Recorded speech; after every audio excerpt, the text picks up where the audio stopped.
Hello everyone, आप सब कैसे हैं। मैं उम्मीद करता हूं कि बहुत अच्छे होंगे और अपनी पढ़ाई को बहुत अच्छे से कर रहे होंगे।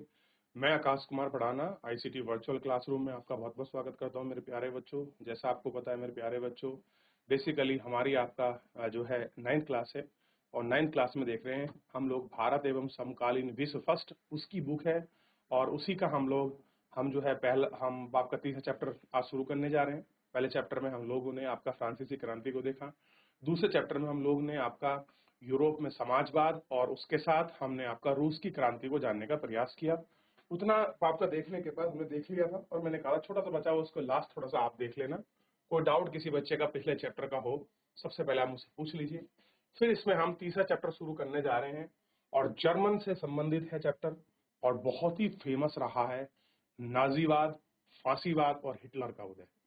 बहुत एक अलग दौर दुनिया ने झेला है कि अगर तानाशाह होता है, हम किंग जोंग की बात करते हैं, लेकिन उस समय भी ऐसा किंग जोंग था जो आप अनएक्सपेक्टेड था और उसका नाम था हिटलर।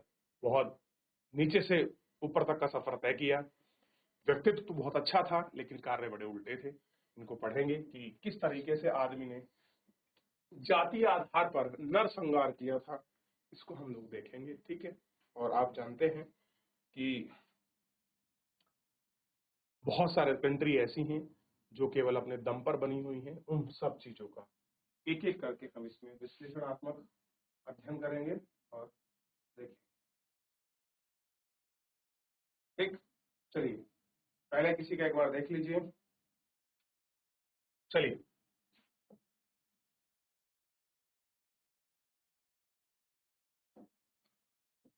नाजीवाद और हिटलर का उदय, ये हमको देखना है कि किस तरीके से नाजीवाद आपका बढ़ा और हिटलर का क्या उदय है।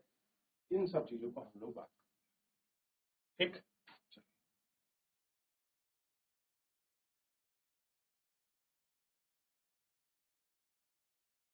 1945 के वसंत में हेलमुट नामक 11 वर्षीय जर्मन लड़का बिस्तर में लेटे हुए कुछ सोच रहा था। बात कब की है? 1945 बसंत के।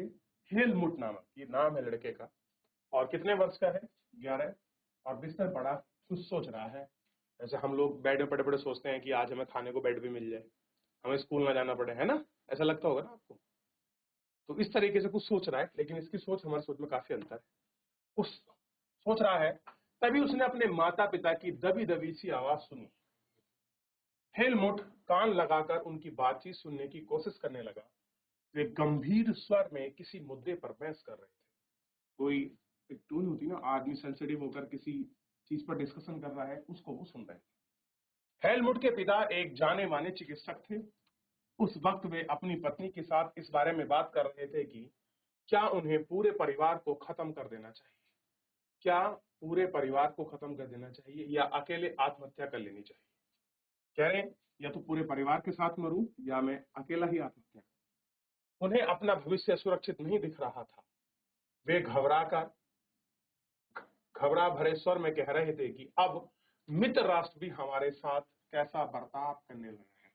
अब आप मुझे बताओगे, एक मैंने आपको सेंट्रल पावर बताई थी, एक मैंने आपको मित्र राष्ट्र बताई थी कि जब फर्स्ट वर्ल्ड वॉर हो रहा था तो मैंने आपको कहा था कि आपका फ्रांस और आपका टर्की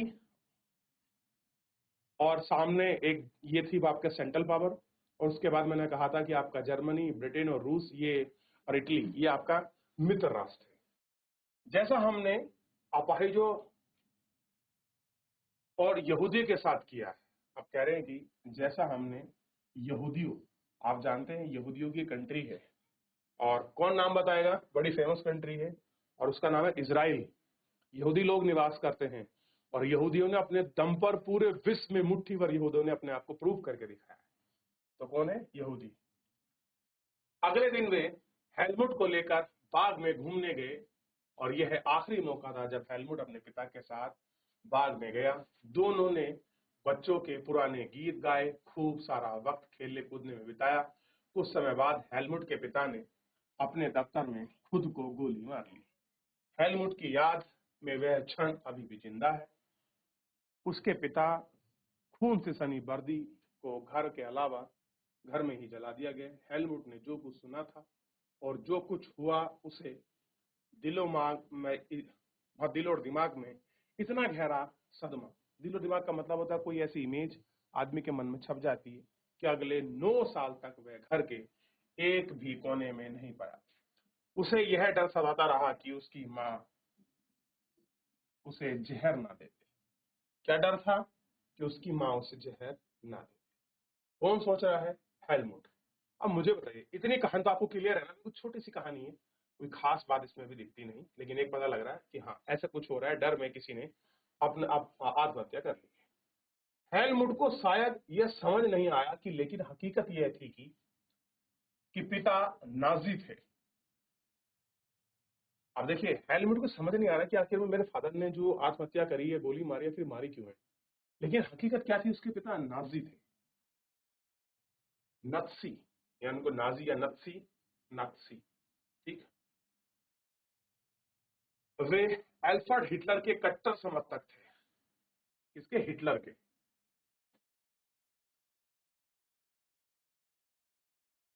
एडल्फ हिटलर के कट्टर समर्थक थे। आप में से कई बच्चे नाजियों के नाजियों और उनके हिटलर के बारे में जानते होंगे। आपको शायद पता होगा कि हिटलर जर्मनी दुनिया का सबसे बड़ा ताकतवर देश और कटिबद्ध था। तो हिटलर कहाँ का था? जर्मन का। और उस जमाने में सबसे पावरफुल कंट्री के रूप में उभरा था जर्मनी। वह पूरे यूरोप को जीत लेना चाहता था। आपने यह सुना होगा कि उसने यहूदियों को मरवाया था। किसने? हिटलर ने। ये ध्यान रखिए, किसने? तो हिटलर ने किसको मारा था? यहूदियों को। लेकिन नाजीवाद सिर्फ इनका इक्का दुक्का घटनाओं का नाम नहीं है। कह रहे एक आध जो घटना हुई है इसी को आप नाजीवाद के इक्का दुक्का नहीं कह सकते। यह दुनिया और राजनीति के बारे में एक संपूर्ण व्यवस्था है, विचारों की एक संरचना का नाम है। आइए समझने की कोशिश करते हैं कि नाजीवाद का मतलब क्या होता है। इस सिलसिले में सबसे पहले यह देखा गया कि हेलमुट के पिता ने आत्महत्या क्यों की थी और वे किस चीज से डरे हुए थे। ठीक, तो इतना आपको एक छोटा सा ब्रीफिंग आपको समझ आ गई कि भैया आखिर में नाजीवाद कौन थे, कौन वहां लड़का था, कौन हेलमुट था, और आखिर में जो नाजीवाद पनप रहा था वो कहाँ था, और हिटलर आपका जर्मनी का था और शायद उसके अंग्रेज थे, इसीलिए ये सारी चीज।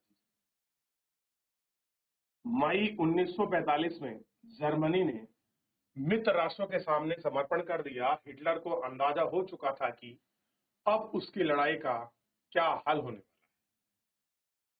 हिटलर और प्रचार मंत्री गोयबल्सन ने बर्लिन में एक बंकर में पूरे परिवार के साथ अप्रैल में आत्महत्या कर ली।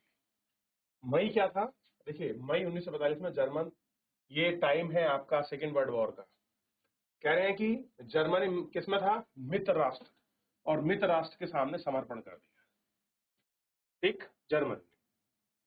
हिटलर को अंदाजा हो चुका था कि अब लड़ाई का क्या हल होने वाला है, यह श्रेय होने वाला है। हिटलर और उसके प्रचारक और मंत्री गोबल ने बर्लिन में एक बंकर में पूरे परिवार के साथ आत्महत्या कर ली। ध्यान दीजिए, बड़े दुख की बात है कि जो, और अजीब बात भी है कि जो व्यक्ति दुनिया पर तानाशाह कर रहा है उस व्यक्ति ने अपने पूरे परिवार के साथ एक बंकर में जाकर बर्लिन में आत्महत्या कर ली। युद्ध खत्म होने के बाद न्यूरमबर्ग में एक अंतर्राष्ट्रीय सैनिक अदालत स्थापित की गई और इस अदालत में को शांति के विरुद्ध किए गए अपराध, मानवता के खिलाफ किए गए अपराधों और युद्धों के लिए नासी युद्धबंदियों पर मुकदमा चलाने का जिम्मा सौंपा गया। युद्ध के दौरान जर्मनी के व्यवहार, खास तौर से इंसानियत के खिलाफ किए गए अपराधों की वजह से कई गंभीर नैतिक सवाल खड़े हुए और उनके कृत्यों की दुनिया भर में निंदा की गई। निंदा का मतलब होता है आलोचना करना, बुराई करना किसी के प्रति। और ये कृत्य क्या थे? दूसरे विश्व युद्ध में सताए गए जर्मन ने नरसंहार शुरू कर दिया।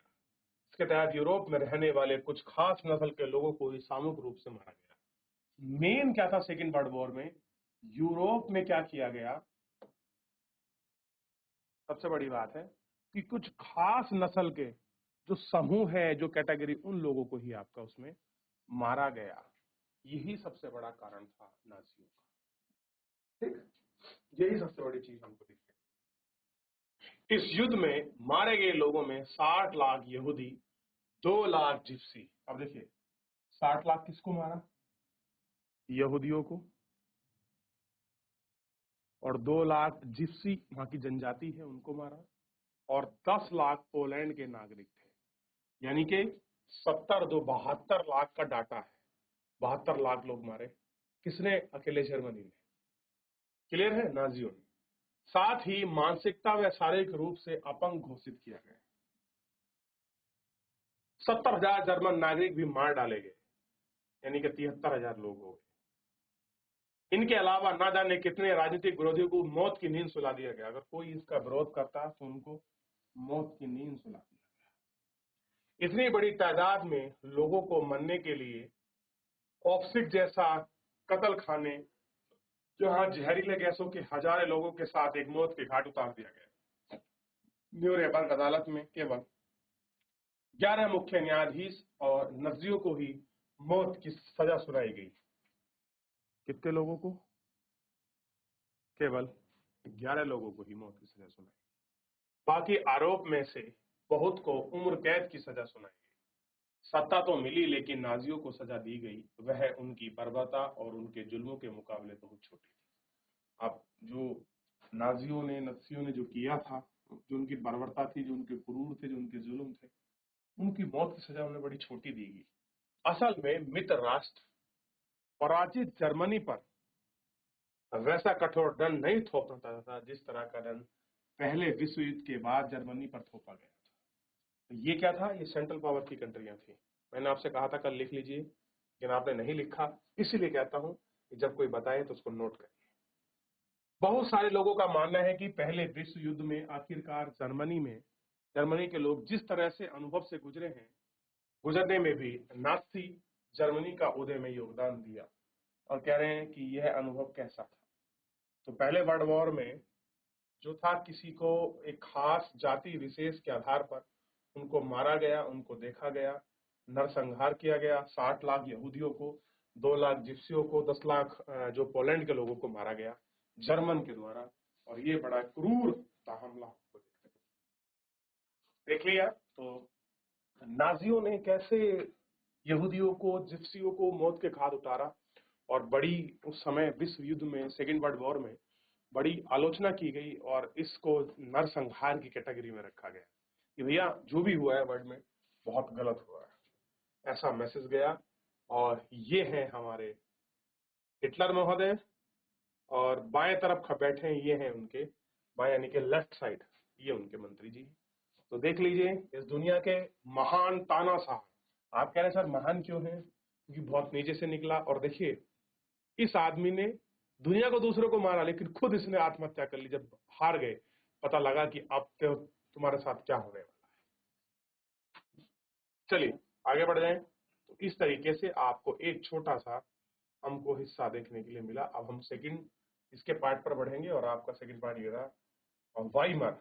वाइमर बोलते हैं, देखिए जिस तरह से हमारे यहाँ संविधान है भारतीय लोकतांत्रिक, ऐसे ही जर्मन में वाइमर गणराज्य का जन्म हुआ। तो जर्मन का क्या था? वाइमर। अब आपको वाइमर का मीनिंग ढूंढना है, लेकिन वाइमर पे आगे बढ़ने से पहले सबसे पहले हम जर्मनी के लोकेशन को थोड़ा सा ट्रैक करते हैं, देखते हैं जर्मनी है कहाँ। अब जर्मनी को आप देख रहे हो तो थोड़ा क्लियर होगा, ये है जर्मनी। और उस जमाने का जर्मनी बहुत बड़े हिस्से पर अपना कब्जा था जर्मनी का। देखिए ये राइनलैंड, लॉरेन, फ्रांस, इसके बगल में ये पहले क्रांति यहाँ हुई, और बेल्जियम, एसल्स, और लुथवानिया, रूस, और ये प्रशा जर्मनी का ही भाग है, लेजिन, और ये है आपका पोलैंड। तो आपने जर्मनी को देखिए आज के मैप में और पहले मैप में बहुत अंतर मिलेगा बच्चों। आपको सर पता नहीं आप कौन सा मैप पढ़ा रहे हो, तो आप एक बार वर्तमान में वर्ल्ड मैप खोलिए और यूरोपियन कंट्री का मैप खोलिए और वहां पर आप देखिए जर्मन, फिर आगे बढ़ेंगे। चलिए हो गया। अब बढ़ते हैं जर्मन की तरफ। अब इतना समझ आ गया कि भैया जर्मन में हिटलर जा चुका है। अब 20वीं शताब्दी का समय है, 20वीं शताब्दी यानी कि 1900। कि शुरुआती सालों में जर्मनी एक ताकतवर राज्य था। उसने ऑस्ट्रिया साम्राज्य के साथ मिलकर मित्र राष्ट्र, देखिए वापस बता रहा हूं, मित्र राष्ट्र में कौन था? इंग्लैंड, फ्रांस और रूस के खिलाफ पहला विश्व युद्ध 1914 से लेकर 1918 के बीच लड़ा। तो अगर आपसे फर्स्ट वर्ल्ड आपके वर्ल्ड वॉर का टाइम पूछ लिया जाए तो ध्यान दीजिए, पहले फर्स्ट वॉर का युद्ध जो आपका वर्ल्ड वॉर है उसका समय देखिए और ये मित्र राष्ट्र देख लीजिए। दुनिया सभी बड़ी शक्तियों को यह सोचने में इस युद्ध में कूद पड़ी कि उन्हें जल्दी ही विजय मिल जाएगी। और दुनिया क्यों कूद रही थी? कोई ना किसी देश का कोलिजियम था, कब्जा था, हम कूदेंगे तो हमको आजादी मिल जाएगी। तो फ्रांस, एक बार लिख लीजिए मित्र राष्ट्र और पहले वर्ल्ड वॉर का समय देख लिया। अब देखिए, सभी को किसी ना किसी फायदे की उम्मीद थी। उन्हें अंदाजा नहीं था कि युद्ध इतना लंबा खिंच जाएगा, पूरे यूरोप को आर्थिक दृष्टि से निचोड़ कर रख देगा। फ्रांस और बेल्जियम पर कब्जा करके जर्मनी ने शुरुआत में ही सफलता हासिल करने, लेकिन 1917 में जब तक अमेरिका भी मित्र राष्ट्र में शामिल हो गया था, इस खेमे को काफी ताकत मिली और आखिरकार नवंबर 1918 में उन्हें केंद्रीय शक्तियों को हराने के बाद जर्मनी घुटने टेकने पर मजबूर कर दिया। कैसा हो गया? और 1918 में जर्मनी को घुटने टेकने पर, यानी कि पहली फर्स्ट वर्ल्ड वॉर में भी आपका उसके हार का सामना मिला। ये क्या था? ये सेंट्रल पावर था और किसके साथ लड़ रहा था? जर्मनी और आपका टर्की और इटली, ये साथ लड़ रहे थे। क्लियर है? देखिए, हो गया। चलिए, फिलहाल इतना रखेंगे, बाकी जर्मन के बारे में कल पढ़ेंगे और कैसे जर्मन आपका गणराज्य बना, कैसे वहां संविधान बना, कैसे चीजों को पब्लिकली हुआ और आज के मॉडर्न टाइम से लेकर पुराने टाइम को जानने का समय कोशिश करेंगे। फिलहाल मेरे प्यारे बच्चों, आज के इस लेक्चर में इतना ही। मिलते हैं नेक्स्ट लेक्चर में। तब तक अपना ध्यान रखिए, स्वस्थ रहिए, अपनी पढ़ाई को बहुत अच्छे से करते रहिए। मुझसे जुड़ने के लिए आपका बहुत बहुत धन्यवाद।